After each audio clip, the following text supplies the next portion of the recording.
Okay. Kia ora everyone. I'd like to introduce you this afternoon to Craig Murray and Yanan Zhao from Lincoln University in the beautiful South Island of New Zealand. They're going to talk to us about normalisation rules for Primo VE, which I'm sure is something a lot of us are struggling with. Okay, I'll hand over to you now, Yanan and Craig. Thank you. Ena iwi I hui nei, tina koto katoa, ko yanan aho, kiti mahi o, ke tifale wanaka o auraki, tina koto katoa. Greetings, I'm Yanan Zhao from the University of Lincoln University in New Zealand, Christchurch. Thank you for joining us today. My colleague Craig and I are going to have a brief talk on configuring normalization rules for external sources in Primo VE.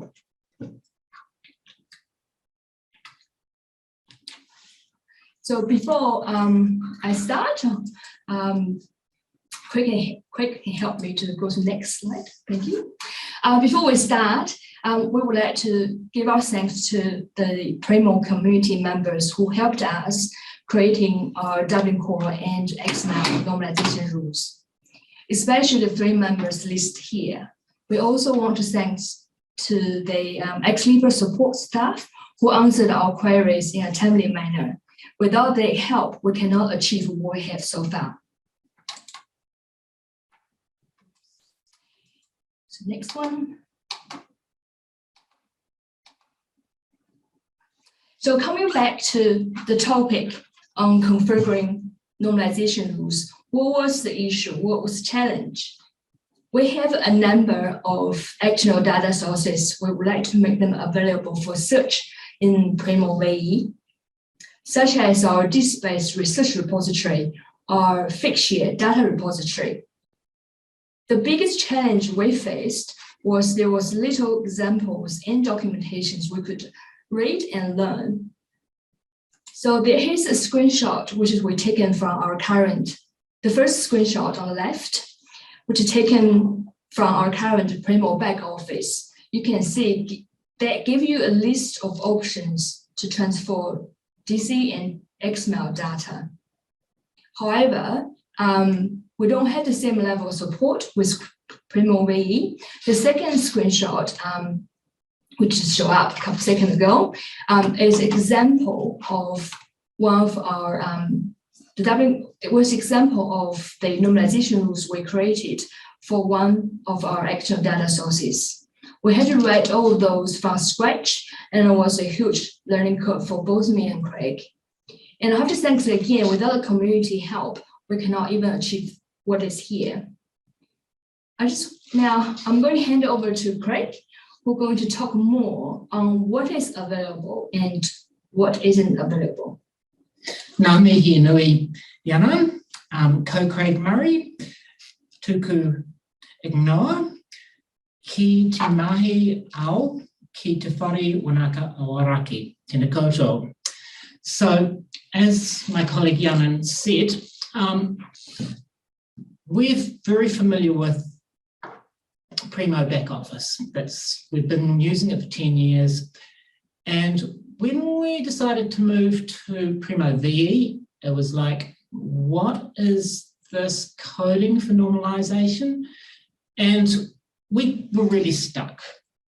So what I'd like to do is just show you some of the resources that are available, the formats that they take, and you'll find out how decentralized they are and how I'll take you for this journey. So Yana and I have very little coding experience. So we went back to basics, normalization rule syntax, and this Knowledge Center article, we thought that'd be the bee's knees. And it gives normalization rules. However, we soon found out that it was all Mark 21, which is not what we need for Dublin Core external resources. And in fact, you can see that there are a lot of predefined internal transformational routines that are all set up and ready to go in VE for Mark 21. Correct duplicate fields. Very similar to what's in back office, but not what we were looking for. So we moved on. So we tried the developers network, and Murray Yanan has this really, really great page, some stunning examples, well documented. But you'll start to get a theme here. Again, it was Mark 21. So we thought, okay, this mention of Colin Bitter's GitHub here, we'd go over to that and see what Colin has done. Fabulous job Colin has done. There's over 50 different normalisation rules here. But as the label says, Mark 21. So there's nothing that we could find of XML for DC external resources. So even your Cortex article, brilliant. It gives before and after examples of code. Mark 21. Nah. So there's a lot of stuff out there. And this is the first resource that made me think, we need to move our thinking from DC into XML normalization. And Joan Kolaric, thank you very much for this resource. And it does give you a little bit of XPath XML normalization rules. And so that, for me personally, was the moment where we thought, no, just ditch DC, and the normalization rules has to be written in XML. The other resource that's really interesting is that if you're in the metadata editor, there is a community repository for normalizations.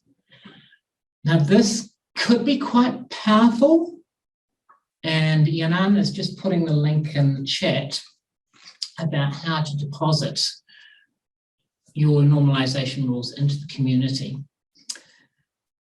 But what we found is that each normalization rule is quite unique, and it uses, for instance, labels such as Te Kite Wanaka, which is our website, and so our rules use those. So we really need something more generic. But some of you have been down this track are saying, well, you've forgotten something. This piece of document has been on my desk for the last year, is well and truly highlighted in multiple colours. And it does indeed give some DC and XML examples. To a limited extent, most of the examples there are a known variable being mapped to a DC field. In fact, on that document lists 11 transformational actions. Didn't we see 86 in the back office? Only 3 allow regex expressions. And there was a vague mention of XPath transformations. Okay, so we sort of thought, if we're going to do this, not only do we have to learn XML, not only do we have to use regex, we now have to learn how to use XPath transformations. But there is a caveat. Primo VE only supports XPath version 1, which is really, really limited, and does not support the full range of regex expressions. And we're scratching our heads and thinking, this could be way, way powerful if Ex Libris had built it slightly different. So, what can we do as a community? Now, this is one of the back office normalisation routines.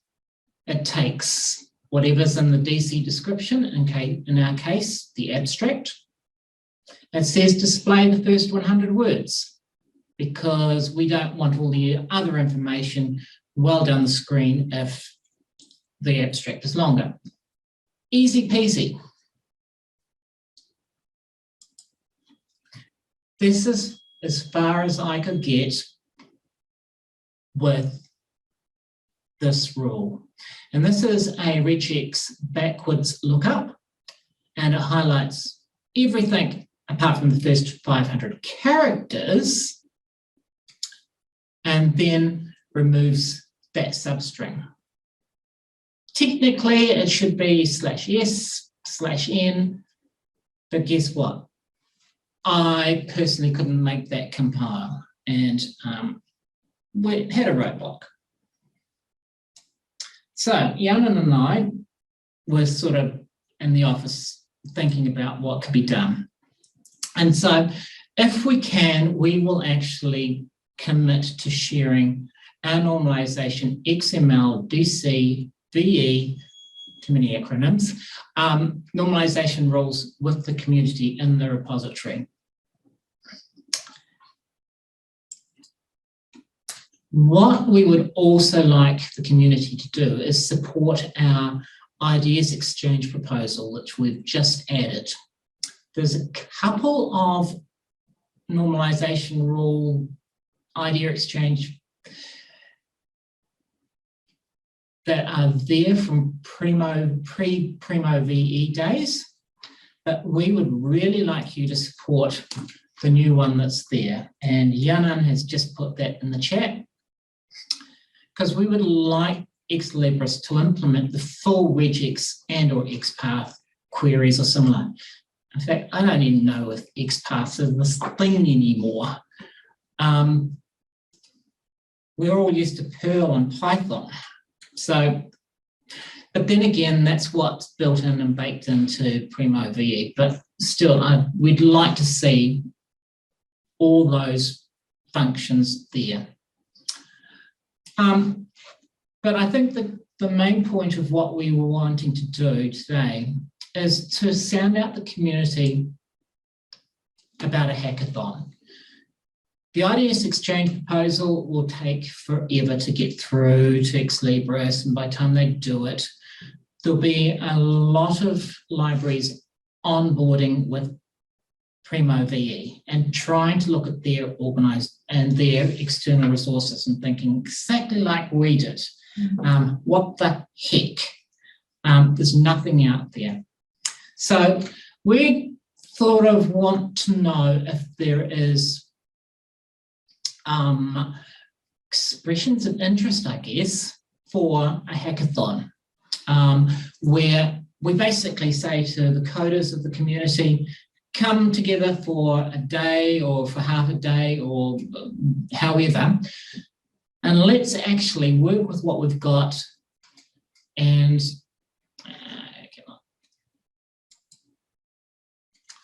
so Yanan's just put a link to the questionnaire that we've got. It's just one question.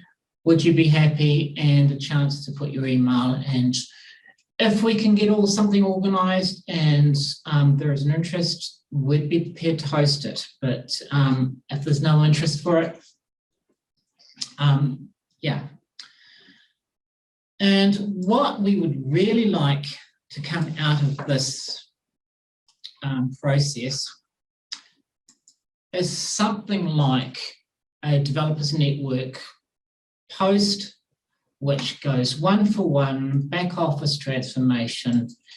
Here's a sample of the data before, after, and the code. Now, if anybody is wanting to see that happen for external sources, the DC XML, please vote and let us know. But apart from that, on behalf of Yanan and myself, ngā mihi nui. All right, I don't think there are any questions, but thank you both very much. And hold on, question. Have you asked Ex Libris to release their back office transformation regex code? Not directly, no. I have asked them for a couple of translations into XML of a back office transformation routine, and they said, no, we can't do it.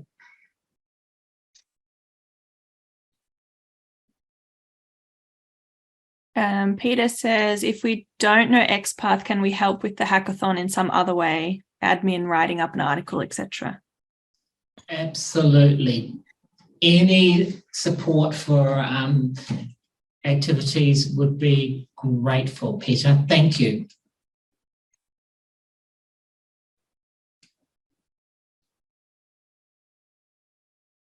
All right. Thank you both.